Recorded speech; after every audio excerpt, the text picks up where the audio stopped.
Well, good evening. Welcome to week one of our spring semester, Wednesday night community. So glad to see your shiny little faces as we start this out. Want to make a quick announcement before we jump into our study for the evening. Hopefully you picked up a bulletin on your way in. There are a couple things in there that might be helpful for you. One is we have a number of Sunday morning classes. There's a few other times as well, but especially Sunday morning classes that are going on. And I don't know about you, but I oftentimes for New Year, I kind of have some goals like, okay, physically I've got some goals, spiritually, intellectually, whatever it might be, whatever category. But jumping into a class, which kind of can function like a small group, you build relationships, you meet new people, and you learn, you grow. So take a look at those classes. They're on the back of the bulletin. And then the only other thing, you might have already seen this, but on the inside, and I'll do this probably for a number of weeks, I think we have 11 weeks that we're doing this, there's some helpful vocabulary. So as we're going tonight, if you're kind of like, what in the world does that word mean? It's in here, so make use of that. So we're starting this 11-week series, as I mentioned, called My Weird Bible. How many have ever had that thought? And it's okay to say it in church. You're like, there's weird stuff in the Bible, and there's stuff I don't get. I have questions about, and even I've read it over 10 times maybe, but I still just am puzzled by it, or I scratch my head, and I just sort of think, this stuff seems strange. I wouldn't have included this if I were writing this text. And there's a great line that I came across from an author a number of years ago. And I remember when he first said it, I was like, I don't know if that's true.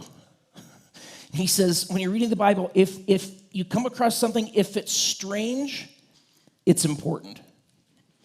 And I was kind of like, I don't really like that philosophy. I'm discovering it to be very true. If you come across something in Scripture that's strange, it's probably important. And it's probably something that's removed from us because of culture, because of time, because of my worldview, which is very different than an ancient person. And so to spend a little bit of time going, okay, this seems bizarre to me, but maybe there's payoff. Maybe if I sort of dig and think about it, it really will be important. And so that's kind of the focus of this series. As we go. And I had a couple of people ask and say, hey, I've got some suggestions. Write them down. Give them to me. I'd be happy to look. We don't have the whole 11 weeks planned out, so kind of going by the seat of our pants a little bit. So maybe we'll do some topic that you suggest in some of these passages. Week one, I want to talk about, you can probably see by the title there, when God fights dragons. And there's a number of different words for them. This is actually all over in Scripture, all over the place. This dragon figure, this Leviathan character, this sea beast thing, like literally from chapter 1, he appears in chapter 1. And at the very end of the Bible, we read about another dragon.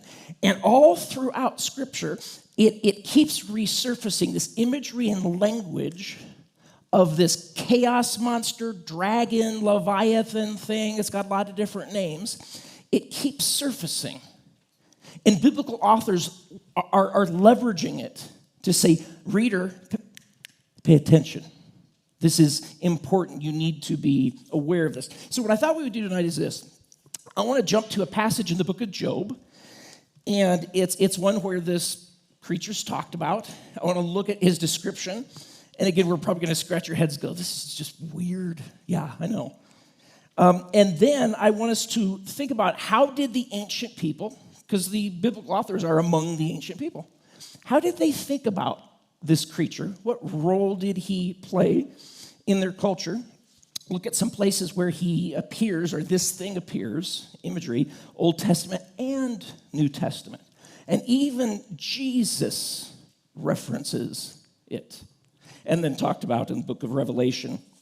And then most importantly, how does this shape our theology? Because I think it does. I think when we get to the end of tonight, we're going to say, okay, that actually gave some shape to the contours of my theology in a lot of different ways. So, Job chapter 41, And this is what we read about this creature. His sneezes flash forth light, and his eyes are like the eyelids of the dawn. Out of his mouth go flaming torches. Sparks of fire leap forth. Out of his nostrils comes forth smoke, as from a boiling pot and burning rushes.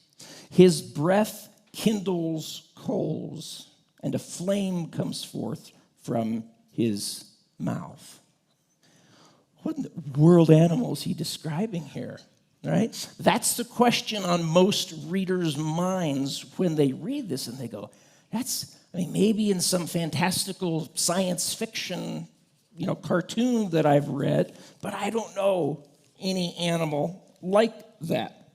And so people propose, it was a dinosaur before they went extinct. It was a certain kind of crocodile or something along those lines. What's going on here? If you go back to verse 1 of this chapter, he starts by saying, do you really think you could catch Leviathan with like a hook in his mouth? And then the whole rest of the chapter is like how little ability Job has, the reader, we have to control this thing. It's like it's totally out of our control. We have no ability to tame it in any way. And that's kind of where he gets toward the end of this chapter. So tonight's goal is I think we'll discover that this is not about zoology. This is not a biology lesson. This is a theology claim and assertion. The biblical authors, they're not trying to write a nature documentary, either for their own readers or for us now. Instead, they were using imagery and language that was like understood really, really well universally in the ancient world to reveal something profound about a couple things: God, evil, and the cosmic struggle that every single human being is in. That's why they're revealing this. That's why I say, I think this will actually give shape to your theology. It does mine. Now, to think about the ancient context, to understand Leviathan, we have to sort of step into the shoes of someone who lived 3,000 years ago. It's difficult to do. But people living in the Near East, and think about how they thought of the world very differently than we modern people do. I'll just kind of give you like an example illustration. How many of you are vacation goers to like the mountains? Okay, desert area, people like to go to... anyone here a vacation goer, like the ocean is your thing? If you could pick anywhere, you'd go to the ocean. Okay. It's a totally modern sentiment. That one right there. Going to the oceans, also the mountains, also the desert, but definitely it's a totally modern concept. What I mean by that is this: the sea was thought of as being kind of literally, but definitely figuratively, the place of chaos. It's the place of evil. It even gets associated with the underworld, the place of the dead. Because, of course, where do we bury our dead? In the earth. And this is the water under the earth, is the way that they thought about it and spoke of it. So in the ancient Near East, the sea was not a vacation destination. It represents chaos. It represents death, danger, uncontrollable forces. So no ancient Israelite is interested in like beach day. Totally foreign to their minds. And I would say it's mostly foreign to us. Like, hard for me to wrap my head around it. Let me let you listen to something that is maybe the closest that we can get to that sentiment and how that might have felt. Listen.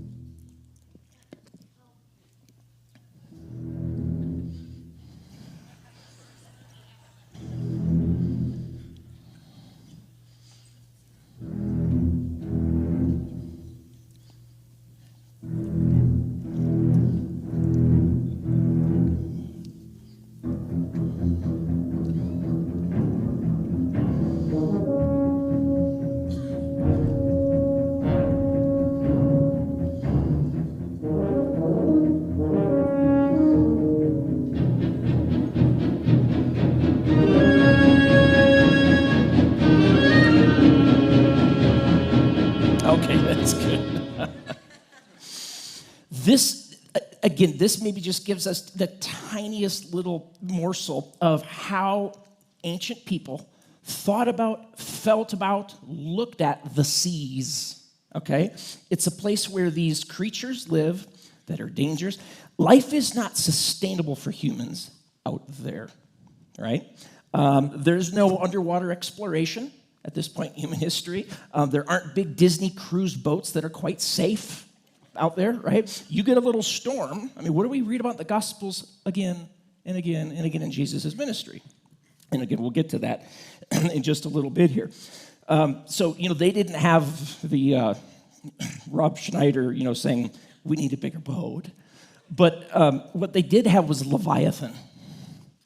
Leviathan was this character. Leviathan was thought of as a multi-headed, fire-breathing chaos monster that represented everything terrifying about that place. The deep. Tehom is what they called, like the deep. That's the place where the dead go. That's a scary place. It's unknown. And so the sea, that's where things go to die. That's where ships get destroyed and sailors go overboard. It's where the unknown lurks in the dark. The ancients were terrified of the sea. It's violent. It's unpredictable. You cannot control it. That's why Job 41, when it starts out, he says, can you catch Leviathan by a hook in his tongue? Can you get him? Can you seize him? Like, you have no control over an area in your life that's called chaos. You have zero control over it. So when you read Job 41 later, and you think, this is weird, remember to them this was, dun, dun, dun, dun. That's what that is. That's what they're thinking about. So a couple words about chaos monsters in the ancient mythology, in the ancient world. Every single ancient culture, universally, every single one portrayed the original conditions of the world, okay, before there was order, before there was structured, people filling things and all. Before that, they said everything was chaotic, and so they portrayed it as, what's the most chaotic, out-of-control thing I can think of? And they go, those creatures down there. So do you see how those creatures become like a mascot to refer to something that hits you in life called chaos, that you have no control over? So it's just a natural association to refer to them as sort of agents of chaos. Again, weird to us, but it made total sense to them. So for instance, if you were a Babylonian, you had this being that you referred to as Tiamat. And Tiamat, fortunately, if you're a Babylonian, he was, if you read your sacred text, the Inina Elish, there's a god in there named Marduk. And Marduk had conquered at the beginning. He conquered Tiamat. He brought chaos under control. And so it's Marduk that gives us order and structure and that sort of thing. If you were an Egyptian, you thought of this serpent being called Apophos. And Apophos battles with the god Ra every single day, order and chaos with all of these ones. The one that's maybe most important for us are the Canaanites. Because if you've read the Old Testament, who are Israel's neighbors that are a constant thorn on their side? It's the Canaanites. Canaanites' god is Baal. How often do Israelites get seduced into worshiping Baal? Remember Mount Carmel, Elijah, and the prophets of Baal? These are Hebrews who are prophets of Baal. So this culture is constantly seducing Israel to begin to worship their neighbors. And that's important because what we see is when we look at Canaanite or Ugaritic Canaanite, it's right next to the northern tribe of Israel. It's like modern-day Syria today. It was destroyed in like 1200, and all of these tablets that they were writing, archaeologists like found them in ovens. And it says things like, they're coming to get us, we're all going to die. And they're still there in the evidence. So this place is totally preserved. And we have so many writings of Israel's neighbors, which tells us a lot of like, oh yeah, Israel's constantly getting seduced into that. And so we have all these different examples. There's different gods for this sea creature for their neighbors, the Canaanites. You've got Yam, which means the sea, Tanun, which means dragon, Litanu, Leviathan, and exact same thing in their stories. Baal has this fight with this twisting serpent or fleeing serpent in their terminology, who represents the churning seas, represents the chaos. And what's interesting is that's the exact same vocabulary that the biblical authors in the Old Testament latch on to when they talk about this. You might say, well, why are they doing that? Is it that they didn't have their own theology of stuff and they're just borrowing? No. Is it that the author of Isaiah had a word count and he had to get a certain number of words and he's like, well, I got to put something else in here. I'll borrow stuff. No, that's not what's going on at all. What the Israelites do when they write their accounts and they say, do you know who really destroyed the chaos monster? It's Yahweh. It's the God of Israel. He's the one who did it. What they're doing is they're making what's called a polemic. A polemic is a written argument attacking another idea or attacking another movement. They're poking Baal in the eye when they write their texts, and they even quote some of the Canaanite literature. The Baal cycle is quoted in the Old Testament because they're saying, you know that thing that you guys all believe in? You get a lot of us to believe it too because some of our people have been seduced. It's not Baal. Baal's not responsible for ordering things and you having a good harvest. It's the God of Israel.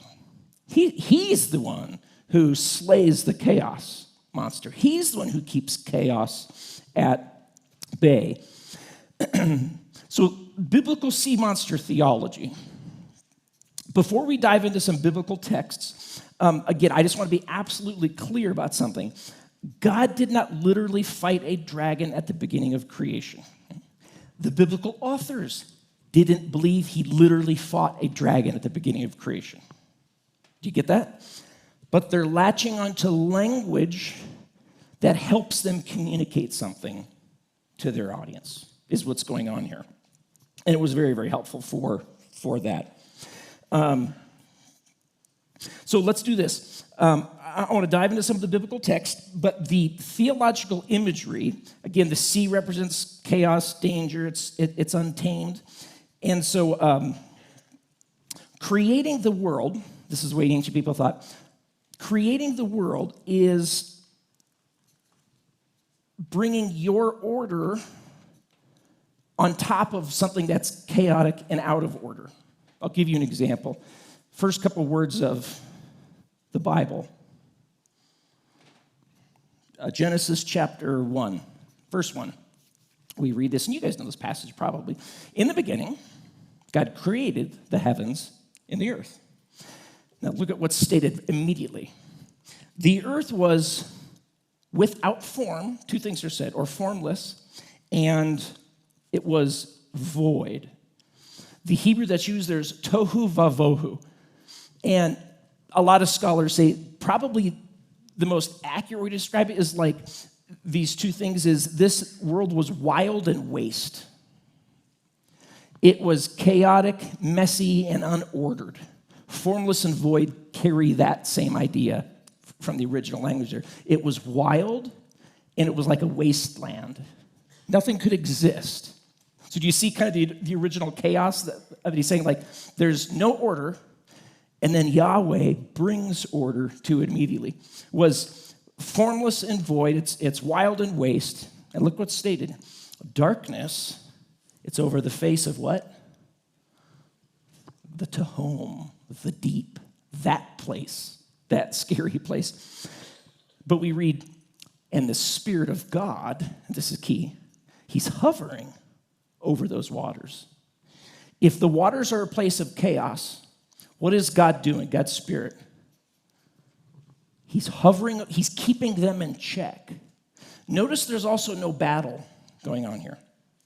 Other stories have a bad, it starts and God just has his thumb on it. He's totally sovereign. He's totally in control. But he, make no mistake, he is the one who is keeping the chaos powers in check over the face of the... Now, this hovering over water is going to be important. Store that away, okay? Because it's only the Most High God who hovers over waters. And here's what we're going to see. I want to walk through... There's a threefold pattern, and I think this is in your notes on the inside bottom right page. There's a threefold pattern to when biblical authors employ this dragon monster, sea monster language. There's three key times. They do it lots of times, but there's three times that every time something really significant happens, they employ it because you're supposed to learn something from that. The first time is at creation. At the creation, monster gets beat. At Israel's salvation, the Exodus, being taken out of Egypt, monster gets beaten again. And then at the end of days, when God sets everything right, monster gets beaten again. And so you're supposed to see it, oh, God's doing like a new creation every time. At the creation, that's obvious. When he saves his people out of Egypt, he's created a new people. It's like a new creation. And then at the end, there's sort of like a new creation. New creation has come back. So let's walk through these three places, and I just want us to see where biblical authors, when they think back about the creation, about the Exodus, and about the future, what God's going to do, why do they go, I need a monster. I got to get a dragon. I got to get something to talk about this. And here's why. Psalm chapter 74. Psalm 74, verses 12 through 17. And try to figure out what moment the author has in his mind of Israel's past as we read this. And look for monster language. Yet God, my God, is from of old, working salvation in the midst of the earth. You, God, you divided the sea by your might. You broke the heads of the sea monsters on the waters. You crushed the heads of Leviathan. You gave him as food for the creatures of the wilderness. You split open the springs and brooks. You dried up ever-flowing streams. Yours is the day, yours is the night. You have established the heavenly lights and the sun. You fixed the boundaries of the earth. You have made summer and you have made winter. What's he talking about? He's talking about creation, Genesis 1 and 2, right? And why does he employ, when you did that, you killed those monsters. You crushed their heads, is what he's telling them there. Right in the middle of this creation account, sun, moon, stars, seasons, boundaries, there's this violent image of God crushing monsters, sea monsters, Leviathan's head. And notice this is past tense, right? He said, you did this. You crushed their heads. You've already defeated the chaos forces. Only the power of a mighty God could produce a habitable place where humans can live. And so when the author talks about it, he portrays it as victory over the untamed deep. Here's the theological point. Yahweh alone has the power over the forces of chaos. Yahweh, not Baal, not Marduk. Yahweh alone has control. Creation itself was a demonstration that Yahweh is supreme. He's utterly supreme. So we see the monster, Leviathan, sea monster language employed at creation. We go, okay, I get it, I get why. Number one. Number two, we see it employed when the biblical authors later think back to the Exodus. And you might think, I've read Exodus, don't remember any monsters there. I know. Listen to Isaiah chapter 51, verses just 9 and 10. Awake, awake, put on strength, O arm of Yahweh. Awake as in days of old. I wonder what days of old he has in mind. The generations of long ago. Was it not you who cut Rahab, or Rahav, which is just another name for one of these creatures? You cut Rahav in pieces? Who pierced the dragon? Was it not you who dried up the sea, the waters of the great deep? Now, what waters is he thinking of there if this is Exodus? Red Sea. Who made the depths of the sea a way for redemption to pass over or to pass through them. So we know what event he's talking about. And you go, I go back and I read Exodus, and there's no sea monsters, there's no Leviathan in there. Do they see him on the water wall like he's in there? No, that's not it. When he talks about this, and he's talking about Exodus, what's he doing? He's saying the defeat of Egypt, it wasn't just a military victory. He sees the defeat as Egypt as a cosmic story, God defeating the forces of chaos. And the same imagery that's used in creation, it's now employed here, and Egypt has become the new chaos monster. They're the ones that he is defeating. If you remember the night when the plagues are going to start, and God has this statement where he says, all right, everybody, I'm going to go to war with the gods of Egypt. He doesn't say I'm going to go to war with Pharaoh. I'm going to go to war with the cosmic powers that are behind this, that are bringing chaos into the lives of my people. Here's the theological point with the second one here. God's salvation of his people follows the exact same pattern as his creation of the world. Victory over chaos to bring forth new life is what we see going on. So we see this language of chaos monsters employed in creation. Looking back, we see it employed looking back at the Exodus salvation. And then finally, we see it employed at what oftentimes we call consummation. That's looking forward. One day, God will consummate his kingship, his kingdom. That is, he's fully in place. All chaos has been vanquished. And the way the authors talk about it, when they want to say, what's that going to be like?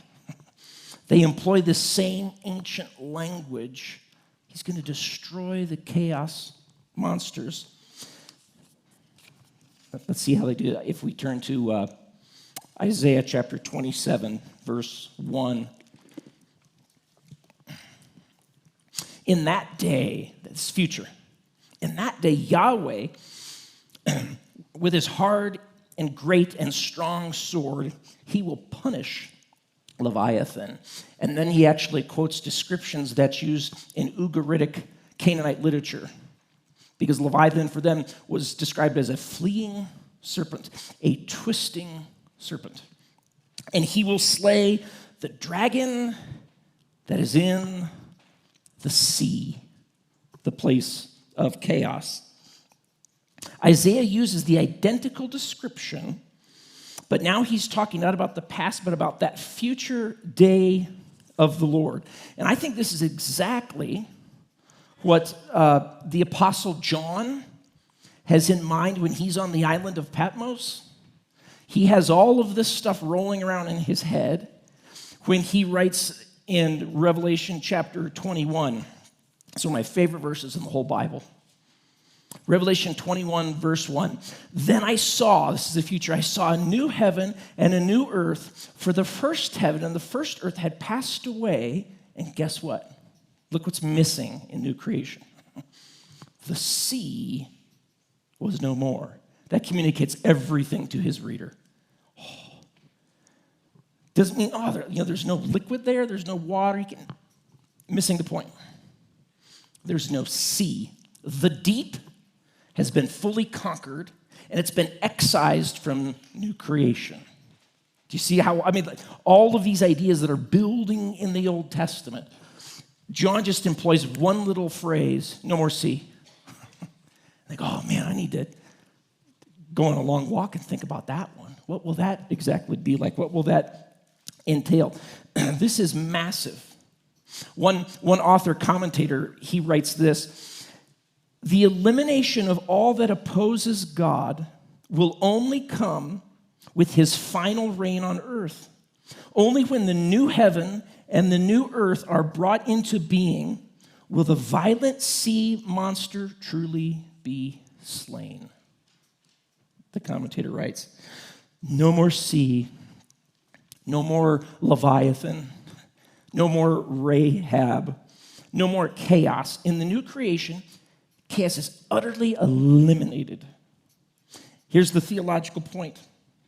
The final and complete victory over all evil and chaos and opposition to God, it's not here yet. It's still coming. It's still on its way, but it's certain. It's not like, well, we hope that happens. It's certain it will happen, but it's still coming. So let's do this. Let's jump back to where we started. Job. Job chapter 41. This is the key. As we said earlier, Job isn't making a biology lesson about a fire-breathing crocodile. That's missing it. It's describing the spiritual reality, get this, of pride and rebellion is what he's doing when he brings this back up. Listen to Job chapter 41, the very end of it. He writes this, Job chapter 41, verse 33 and 34. On earth, there is not his like, this Leviathan creature again, a creature without fear. Think of like fear of the Lord. He's without that. He sees everything that is high, meaning he's wanting to be at the highest. He is king over all the sons of pride. Which is interesting. He's king over all the sons of pride. Again, he's telling us that this is the spiritual reality of what pride and rebellion looks like. Leviathan represents the essence of rebellion, the chaos of creatures who try to exalt themselves above God's order. And this description is so terrifying and unconquerable by human nature. So this kind of gets to the gospel. The gospel tells us that we have a heart problem that has to do with rebellion, but what we're told is you can't beat it by yourself. Self-improvement never works enough to repair the heart problem. You can't tame this thing. And yet this thing is not just outside of you. If you live long enough, you discover, I actually have some of this chaos residing inside me as well. Just a couple other real quickly, just so you know, I'm not finding obscure, bizarre passages. Just a couple places where we see this talked about again. Psalm 89, verse 9. You rule the raging of the sea. When its waves rise, you still them. You crushed Rahab like a carcass. You scattered your enemies with your mighty arm. Or Job 26, verses 12 and 13. By his power, he stilled the sea. By his understanding, he shattered Rahab. By his wind, the heavens were made fair. His hand pierced the fleeing serpent. Notice this language, the imagery, Yahweh's supremacy over chaos and evil. And this becomes a pattern throughout Scripture. It's interesting. I'll give you another example without going to the text, but you can go back and look yourself. There's a story that you're probably super familiar with that has, I believe, the chaos monster in mind in there. Jonah. When Jonah is thrown overboard, it says God sent a great fish. That's what it says in the Hebrew text. This great creature, but he uses the word fish. It's interesting, though. Did you know that Jesus quotes this story? In Matthew chapter 12. Matthew chapter 12, Jesus is asked by the religious leaders, give us a sign. We want a sign. And in Matthew chapter 12, verse 38, then some of the scribes and Pharisees answered him, saying, Teacher, we wish to see a sign from you. But he answered them, an evil and adulterous generation seeks a sign, but no one will be given it except the sign of the prophet Jonah. For just as Jonah was 3 days and 3 nights in the belly of our English translation says great fish, so the Son of Man will be 3 days and 3 nights in the heart of the earth. What's interesting, though, if you have a little bumper sticker on the back of your car, it looks like a fish, probably says ichthus. That's sort of the common word for fish, ichthus. Jesus doesn't use the word ichthus. He uses the word ketos. Ketos means sea monster. It means Leviathan. It means that. Jesus understood, and so there's a lot of other, the Septuagint, when it translates the story of Jonah, it uses ketos as well. It saw this character is this, the way Jonah explains his prayer in this beast. He says, I'm in the deep, I'm in hell, I'm in Hades, Sheol, whatever. So anyway, this character surfaces all over the place, and you're supposed to think about what role is this element playing here, this agent of chaos, you might say. And one last question, think about Jesus. Have you ever wondered why so many of Jesus' miracles took place at the Sea of Galilee, or the Sea of Tiberias, however you want to call it? I don't think that's on accident. I don't think it's on accident. Because when you think about all the ones that happened there, what happened? Mark chapter 4, Jesus is asleep on a boat. And what's going on outside the boat? Oh, storm and waves. The chaos waters are wild, right? And he gets up, and they're like, don't you even care, right? This is the chaos waters. And he just goes, be still. And they're like, that's crazy. Another time, Jesus says, you guys go ahead out in the water. I'll be there later. Go ahead. Go out and they go out there, and what happens to the waters? Chaos, the waves, the churning. We're all going to die. And Jesus comes. This is key. How does he come to them? Little rowboat? He's walking on the water. He's hovering over the water. When was the last time that happened? Page 1. There's the darkness, there's the deep.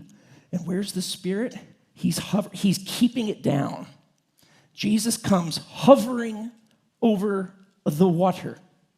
Their immediate question, which is a very intelligent question, who could this be who commands the winds and the waves to be calm? Who is in control of the chaos waters? Is it Baal?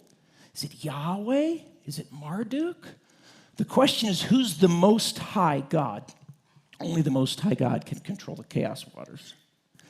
What claim is Jesus making when he walks on water? It's a huge claim. It's a radical claim, and they got it.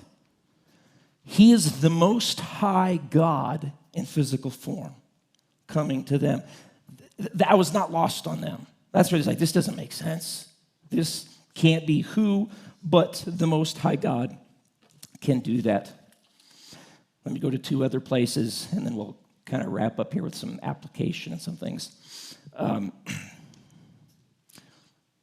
When we go to, I don't know if I have these in there. Let's see here, Revelation 13. If you ever read the book of Revelation, and it's, I think, intentionally convoluted because we don't get the whole piece. We talked about that at one point a little while back. But when the biblical author talks about future evil, where do you think he has it coming from? Revelation chapter 13. And I saw a beast rising out of, guess where? The sea, right? 10 horns, 7 heads, diadem. Well, of course, where else is evil going to come from? Where else is chaos going to come from? And then, of course, as we read earlier, Revelation chapter 21, when John says, the beasts are all in submission. They're dead. The way he describes that is, remember, there was no more sea. That location has been completely conquered. So what does this mean for us today? These chaos monsters, I would submit to you, they aren't fairy tales. They represent real spiritual opposition to God's ordered creation.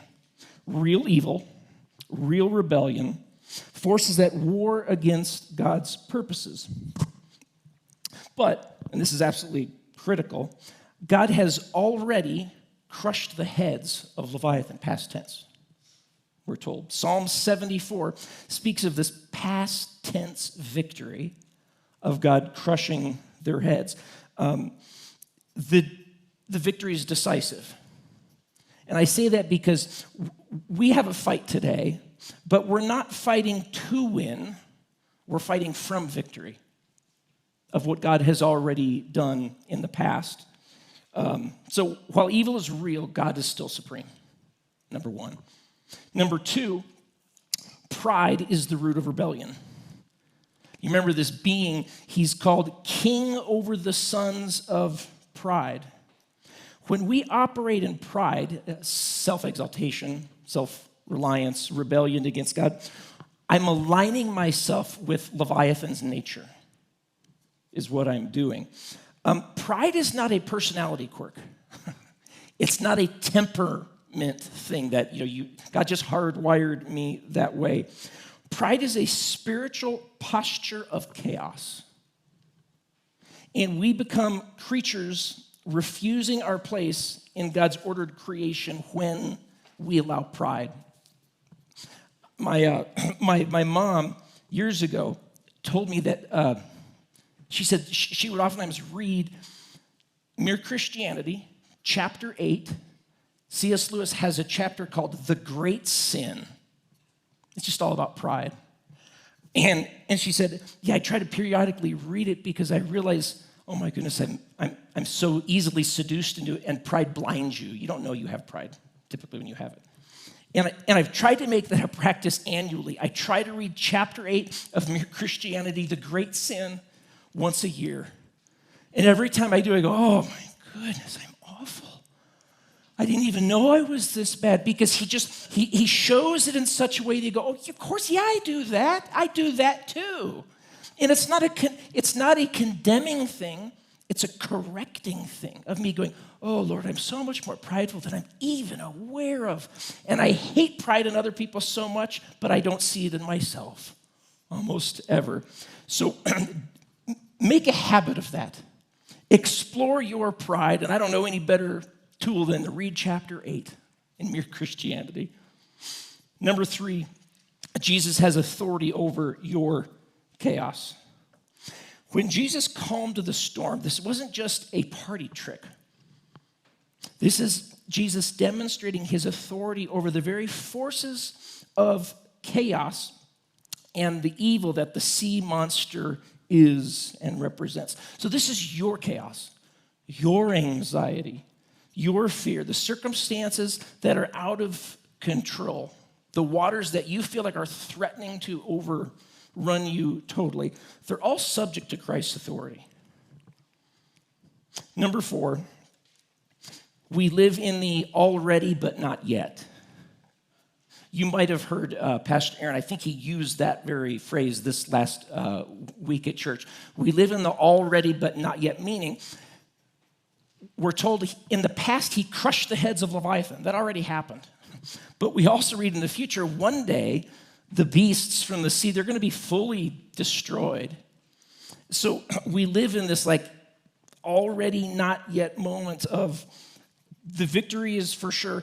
It's in World War II, it's like we're living in between D-Day and V-Day. The victory is secure, absolutely, but there's still work to be done. There's fighting to be done. Both are true. The outcome is certain. And then fifthly and lastly, the end is already written. The end is already written. This is why the book of Revelation is so important. even though we don't have the ability to fully grasp it all, one part's real easy to grasp. The Most High God wins, and the chaos forces lose, and we're invited in to rule and reign with him. That's crystal clear. There's no more sea. All opposition to God will be gone forever. And the chaos that you're experiencing right now, or that you will experience, that I experience, it doesn't have the final word. Oh, that's good to remind myself of. It does not have the final word. And this is what I think is so important for us to do is the reason why I'm told to bathe my mind in Scripture, or Paul says renew your mind, is because I so easily get my focus and my attention on the chaos in the world, and I forget about what's been accomplished and what will be fully delivered. And when I don't live there, I live in anxiety, I live in depression and sadness and despondency. I want to read for you one last passage. Colossians chapter 2, verse 13 through 15. Paul writes this: You, that's us, who were dead in your trespasses and uncircumcision of your flesh, God made alive together with him, having forgiven all our trespasses by canceling the record of debt that stood against us with its legal demands. He set it aside, nailing it to the cross. And then he disarmed, here's some chaos agents. He disarmed the rulers, the authorities. He put them to open shame by triumphing over them through the cross. And what Paul tells us in 1 Corinthians 11, he says, you know what? Every time you take the elements of bread and wine and you take it, you're doing something, you're proclaiming something, first and foremost to yourself. You're proclaiming he won. He's crushed the head of Leviathan. And one day it'll be fully instantiated in my world, in my existence, in my heart. And I live in between the then and now, the here but not yet. But I have to remind myself regularly, this sealed the deal. This guaranteed it. His death, his burial, his resurrection is what put a nail in the coffin of chaos. And I'm invited into the one who controls the chaos, who hovers over the chaos waters. And he says, do you want to rule and reign with me? And I say, oh, that's too good to be true. So I want us to remind ourselves tonight. Here's what I'd ask you to do during this song. If you didn't grab an element, feel free to get up right now, just walk to the back and grab them and come back to your seat. That's fine. If you did, hold the element quietly in your hand. And during this next song, I want you to reflect, maybe just say, Lord Jesus, what would you have me hear from you this evening about chaos, about your superiority over it? And then after the song, I'm going to come back up and let's take the elements together and remind ourselves. The end of the story is said.